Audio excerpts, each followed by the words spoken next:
कई दामाद तो बेटी जैसे होते हैं, लेकिन कई ऐसे भी होते हैं जो सोचते हैं कि जिस घर की बेटी से उनकी शादी हुई है, वो उस घर के मालिक बन गए हैं। ऐसी ही कहानी है रोहन की, जिसकी शादी होती है रिया से। एक दिन रोहन रिया के मायके जाता है। ओहो, कितनी गर्मी लग रही है। ड्राइंग रूम में एसी नहीं लगा है क्या?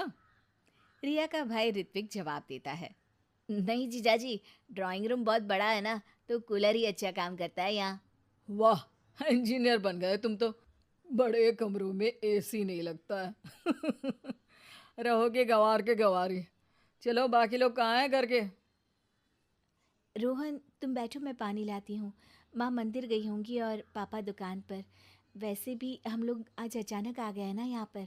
हाँ हाँ, कोई बात नहीं, बैठो। साले साहब, आप भी बैठो।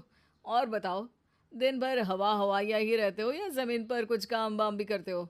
वैसे बुरा न मानना, तुमको देखा होता पहले ना, तो तुम्हारी दीदी से कभी शादी ही ना करता।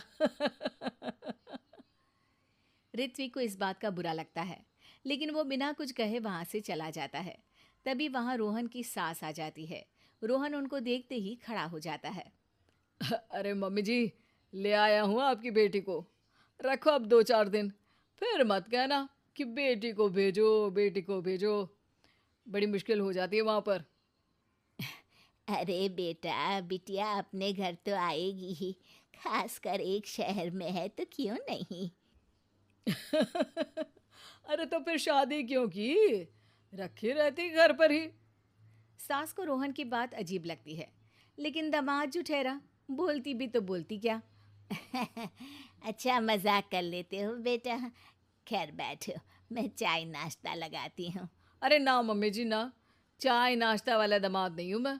बहुत काम है, चलता हूँ। वैसे भी गर्मी बहुत है आपके घर। ये बोलकर रोहन वहाँ से चला जाता है। रोहन की इस आदत से परेशान तो सभी होते हैं, लेकिन घर का दामाद होने के कारण कोई उसे कुछ नहीं कहता। एक दिन रिया और रोहन एक नया घर लेते हैं, जहाँ गृह प्रवेश की पार्टी होती है। सभी के साथ रिया के मायके वाले भी वहाँ आए होते हैं। अरे ऋत्विक, कैसे हो? कई लोगों के सामने रोहन ऋत्विक यानी कि अपने साले से हाल चाल पूछता है। ठीक हूँ मैं जीजाजी, आप सुनाइए। हम सुनाते नहीं, दिखाते हैं। देख रहे हो ना इस आलीशान मकान को? अकेले के दम पर खरीदा है। तुम्हारी तरह नहीं, बाइक उठाई और हो गए हवा हवाई। ऋत्विक को गुस्सा आ जाता है।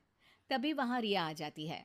रिया भाई की बेइज्जती देखकर सभी के सामने कहती है, मेरा भाई देश के सबसे अच्छी कॉलेज से इंजीनियरिंग कर रहा है। अभी वो छोटा भी है। जब आपकी उम्र तक आएगा तो ज़रूर इससे भी अच्छा करके दिखाएगा। ये बोलकर रिया अपने भाई को लेकर चली जाती है।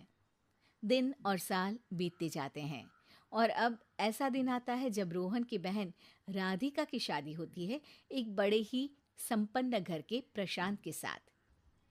रोहन रिया के माता पिता से कहता है, देखा, मेरी बहन की शादी कितने बड़े घराने में हुई है।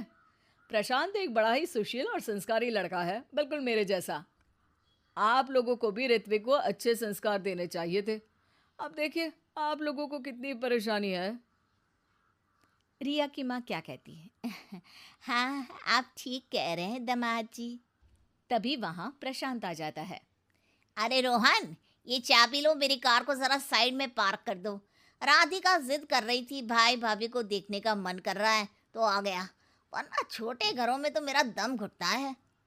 सास के सामने प्रशांत का इस तरीके का व्यवहार रोहन को सक पका देता है।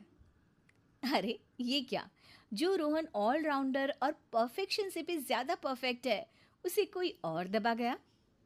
हाँ हाँ, क्यों नहीं, बैठो बैठो।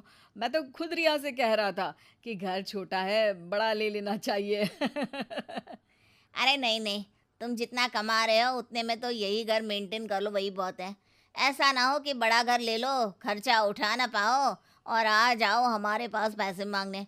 वैसे बुरा न मानना, गली भी पतली है और मेरी कार ना थोड़ी ज़्यादा लंबी है।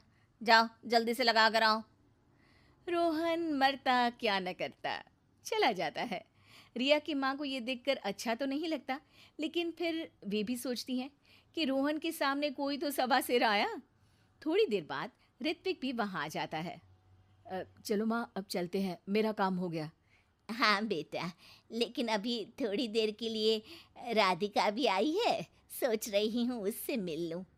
तभी बाहर से रोहन भी आ जाता है। अब रोहन, ऋत्विक और प्रशांत एक जगह होते हैं जहां प्रशांत ऋत्विक से बात करता है। अरे तुम रिया भाभी के भाई हो ना? कपड़े तो बहुत अच्छे लग रहे हैं तुम्हारे। डिज़ाइनर वेयर है क्या? जी, मुझे ये डिज़ाइनर ही पसंद है। आ, वैसे पढ़ाई क्या कर रहे हो तुम? मैं वालिया कॉलेज से इंजीनियरिंग कर रहा हूँ। अरे वाह! उस कॉलेज में तो एडमिशन ही नहीं मिलता। वहाँ से निकलो तो ज़िंदगी सेट हो जाती है। बाकी एक ये है रोहन साहब, पता नहीं कौन सा कॉलेज बता रहे थे। भाई पैसे वैसे देकर तो डिग्री नहीं ले ली ना। रोहन के पैरों के नीचे से ज़मीन खिसक जाती है। नहीं नहीं, वो कॉलेज पास था तो इसलिए। अरे वो तो तुम्हारे चेहरे से ही दिखता है, काम काज में अनाड़ी और कामचोर। वरना इतने साल की नौकरी के बाद कहाँ पहुँचे? कहीं नहीं। ऋत्विक रोहन की बुराई सुन नहीं पाता। देखिए प्रशांत जी, आप बड़े हैं और सम्मानजनक स्थान रखते हैं, लेकिन इसका मतलब ये नहीं कि आप मेरे जीजाजी की बुराई करें, वो भी इस लेवल की। हमने अपनी बहन की शादी इनसे कराई है, तो ये बुरे और गलत कैसे हो सकते हैं? रोहन ऋत्विक की बात सुनकर आंखों में आंसू भर लेता है। रोहन, मुझे माफ कर दो। यही व्यवहार मैं तुम्हारे साथ भी करता आया, लेकिन फिर भी तुमने मेरे सम्मान की सोची। जीजाजी और प्रशांत जी, एक बात बताता हूँ।